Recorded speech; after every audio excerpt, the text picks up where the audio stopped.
Hello everybody, and welcome to a short video on section 18.3 about the theorem due to Lagrange. So this theorem is based off of some previous observations we have made. It basically just proves that these observations are true. And here are some previous things that we have seen in many examples. So based on examples we've done before, it seems like once you have a subgroup fixed, it seems like all of the subgroup's cosets have the same size. And furthermore, whenever we've built subgroups of a bigger group, we've noticed that the size of the subgroup is a divisor of the size of the overall group. So for example here, this is the group Z12 under addition.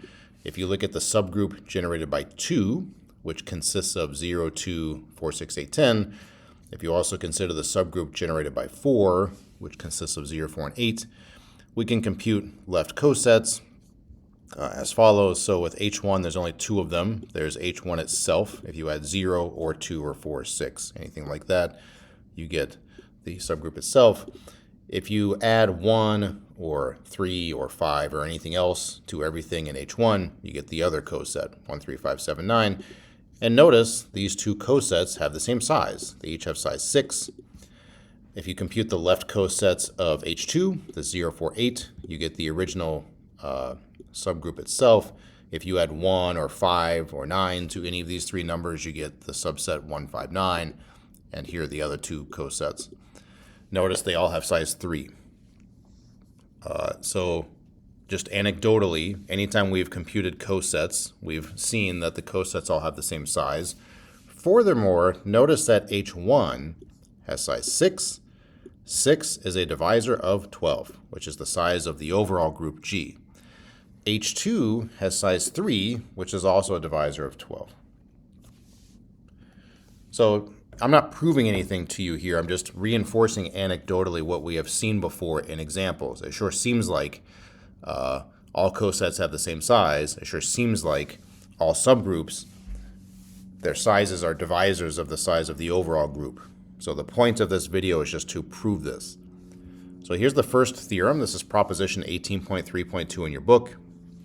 It just says that cosets have the same size. Whether you're talking about left cosets or right cosets, cosets of a subgroup, you have to fix your subgroup first. Cosets of that subgroup always have the same size.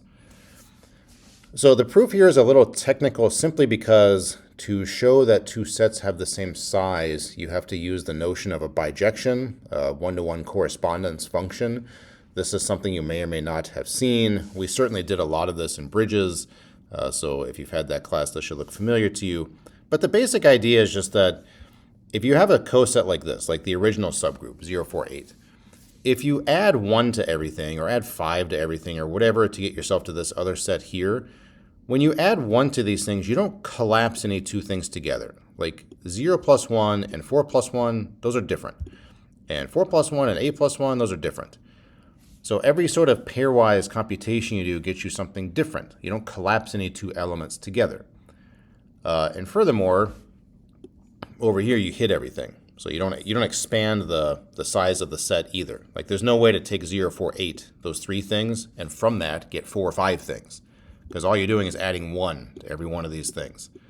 So if you add 1 to 0, 1 to 4, 1 to 8, you can't end up with 5 things or 8 things in front of you. You got to have at most 3 things. So that's the basic idea. So to prove this formally, to show that all cosets have the same size, we will just show they all have the same size as the original subgroup H. So to show that two sets have the same size, we have to build a function from one set to another. So here I'm going to show you a function from H to one of its cosets that's a one-to-one correspondence. So the function is just defined like this. You input a little h and out comes g times h. So notice by construction, this function is a function from h to g times big H. You feed in a little h, and what comes back to you is g times little h that lives over here in g capital H. So this, by definition, is a function from little h to its coset gh. And if you're thinking about, well, what practically might this function look like? Well, if g is z6, consider this subgroup here consisting of 0 and 3. Then if you wanted to build a function from h to this coset 1 plus h, you could just take everything in little h and add 1 to it. So like 0 will get mapped to 1 because 1 plus 0 is 1. 3 gets mapped to 4 because 1 plus 3 is 4. So you're creating kind of like a linear function, I guess, addition by 1.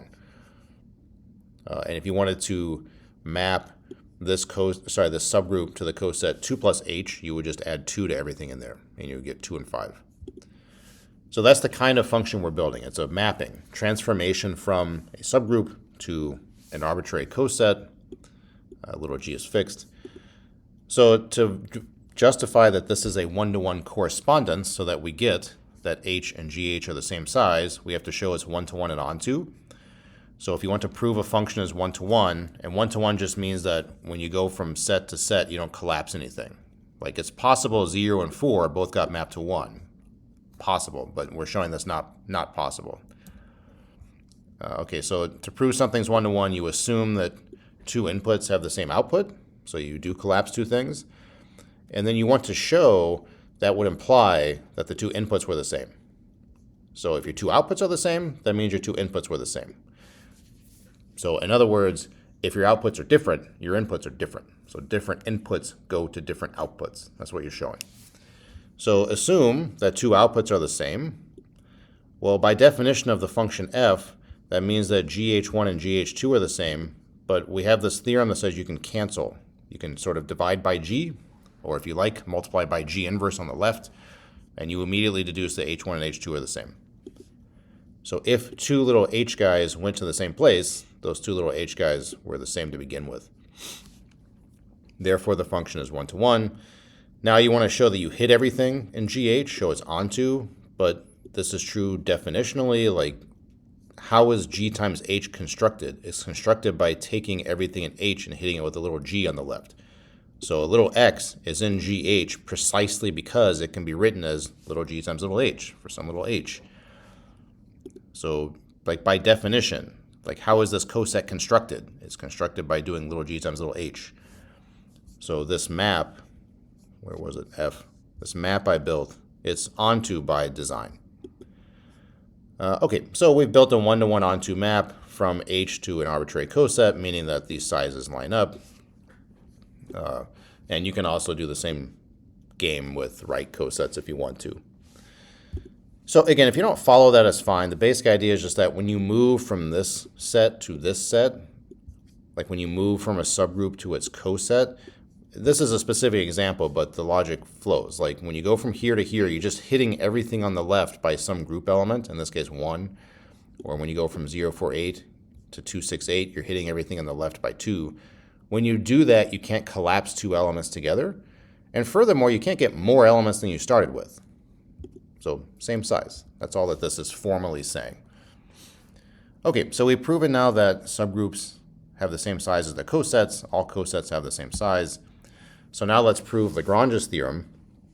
Now notice Lagrange's theorem starts by saying let G be a finite group. So here we must assume the group is finite. This theorem doesn't care about finiteness. So G can be infinite, H can be infinite, it's fine. But this theorem is definitely about only finite groups. So G here is not the integers, for example. Anyway, so you have a finite group going, you have some subgroup going. Lagrange's theorem says that the size of the subgroup is a divisor of the size of the group. And furthermore, if you do size of group divided by size of subgroup, you get the index of the subgroup, the number of cosets. So the number of cosets is the size of the group divided by the size of the subgroup. And that perhaps is unsurprising if I go back here. Okay, so notice H1 has size 6. G has size 12. 12 divided by 6 is 2, and there are precisely 2 cosets. H2 has size 3. 12 divided by 3 is 4, and look, there's 4 cosets. Okay, so it at least works out for that example. So we're going to prove that in general. So the proof is very short, but it's short as long as you have processed this one idea. So here's the idea of the proof. Suppose I tell you I have a bunch of rocks, I have n rocks, and I tell you I want you to take that big pile and break it into a bunch of smaller piles, and I insist that each smaller pile have the same size. So all the smaller piles have the same size. If you do that, if you can do that, then you know that the size of a smaller pile is a divisor of the original pile size. So just for example, if I say, hey, I got 10 rocks, I want you to take the 10 and break them into smaller piles, and each pile must have the same size. Then you're pretty limited. You can create 2 piles of size 5 if you want to, so those have the same size. You can create 5 piles of size 2. You can create 10 piles of size 1. That's it, though. You can't do this task and end up with smaller piles of size 3 or size 4, because 3 doesn't go into 10. 4 doesn't go into 10. So just the punchline here is that if you want to take something of size n and break it into pieces, and each piece has to have the same size, then the size of that smaller piece must be a divisor of the original n value. Okay, so what does this have to do with groups and cosets? Well, this group G, we know that relative to the subgroup H, we know the cosets of H partition G. This is something we know from previous material. So the cosets of H chop G into pieces. So we've taken G and we've broken it into coset little pieces here. So there's H, there's G times H gives you another piece, G prime times H gives you another piece, whatever. And we now know from the previous slide that each coset has the same size.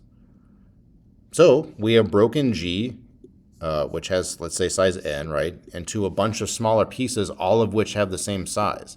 That means that the size of the smaller pieces must be a divisor of the size of the group from this rock example. Okay, so when we list out the cosets, we've broken G into number of cosets groupings, like smaller piles. And every one of these smaller piles has size H. So the size of H times the number of piles has to give you the overall size of G. And therefore, the size of H is a divisor of the size of G. Okay, so again, to make this more concrete back here, think about this group and this subgroup here. So if I want to take G and break it into the cosets relative to H2, every group element has to be in some coset, so it has to be in the second one, third one, and so on. All these cosets have the same size.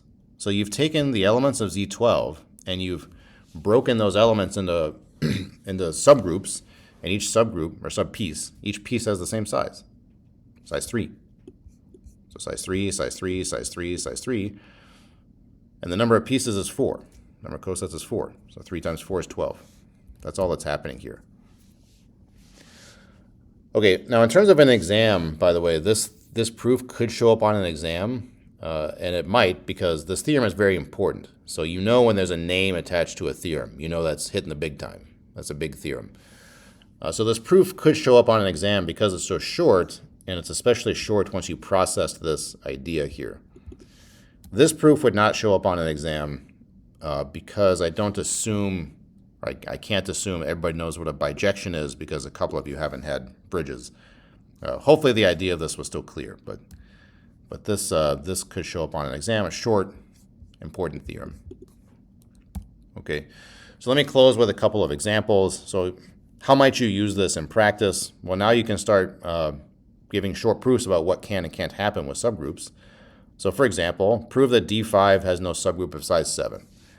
So before having Lagrange's theorem, if you wanted to prove this, I'm not sure what you would have done. I suppose you could have built the Cayley table for D5. Now remember, D5, these are symmetries of a five-gon, of a pentagon. There's 5 reflections, 5 rotations. So you could have built the Cayley table and looked for all possible subgroups, I suppose. You could have tried to list out all possible subgroups. That might take you a long time, though. And then once you did that, you could notice, oh, I don't see anything of size 7. So I guess the answer is no. But wow, that seems tedious and time-consuming. Instead, just point out, well, D5, 5 reflections, 5 rotations. So that group has size 10. By Lagrange's theorem, the only possible subgroup sizes are divisors of 10, 1, 2, 5, and 10. So 7 is out. Done. Okay, here's another example. Suppose G has an element G1 with order 3 and another element with order 7. Sorry, there should be a G2 right here. Another element G2 with order 7. Now prove that the size of G is at least 21. Okay, well, if an element has order 3, that means, the definition of order is the size of the subgroup generated by that element. So, order 3 just means this. that when I look at the subgroup generated by G1, I get three things. I get the identity, I get G1, and I get G1 squared. That's it. Similarly, for this other element, G2, the size of the subgroup generated by it is 7. That's what order means. And so what that means is that G is a subgroup of size 3, also has a subgroup of size 7. Therefore, 3 and 7 must both divide the size of the overall group by Lagrange's theorem. Okay, well, if I tell you 3 and 7 are both divisors of this number, what must it be? Well, the answer can't be 15, can't be 18, right? It's got to be 21 or bigger. Right? 21 is the least common multiple of 3 and 7.